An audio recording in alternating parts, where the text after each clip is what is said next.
Wauwatosa is, I believe, the native or Algonquin term for Firefly.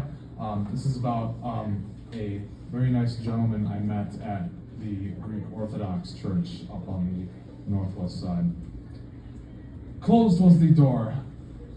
My girl had thrown me out of the gate, and thus foregone was my dream. Life as I knew became upside down, much like the bowl above the church across 92nd Street.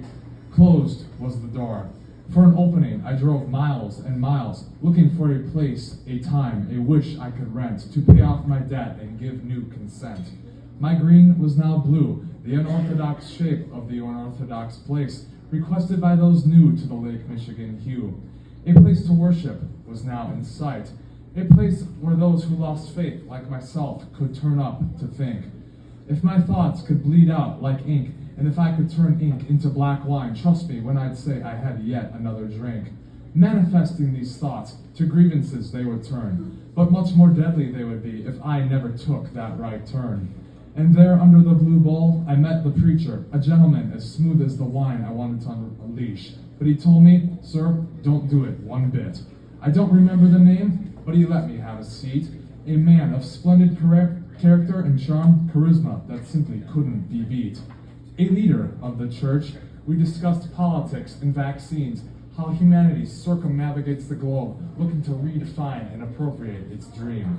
A kid and a citizen of long times gone, synchronized in harmony for a few, we swam through pages in rhythmic song. He told me he used to fly in a similar way to the cardinals and blue jays in the suburban sky, an air pilot grounded for good. But memories fire up like a jet engine refueled, like a light bulb reused. Despite his shift in the air on the 10th, he remembered that he stayed home for his son was in school. September 11th, on the morning turned astray, not a second was spared away. 3 people surrounded the television screen. 3 people began to internally scream. 4 flights crashed that forsaken day. A day that he would never forget, for it was a day that he was not supposed to survive. He told me the way that day inspired and uplifted him long after the damage, and how he aims to fight for peace and unity among all of those that we meet. Although a stranger, it was then I felt like a friend. Upon reflection, these loose ties I tend to create will eventually meet end to end. My perspective, although only briefly, was uplifted, reinvigorated, and a sigh of relief echoed through the air and traveled to the acoustic flare underneath that concrete dome.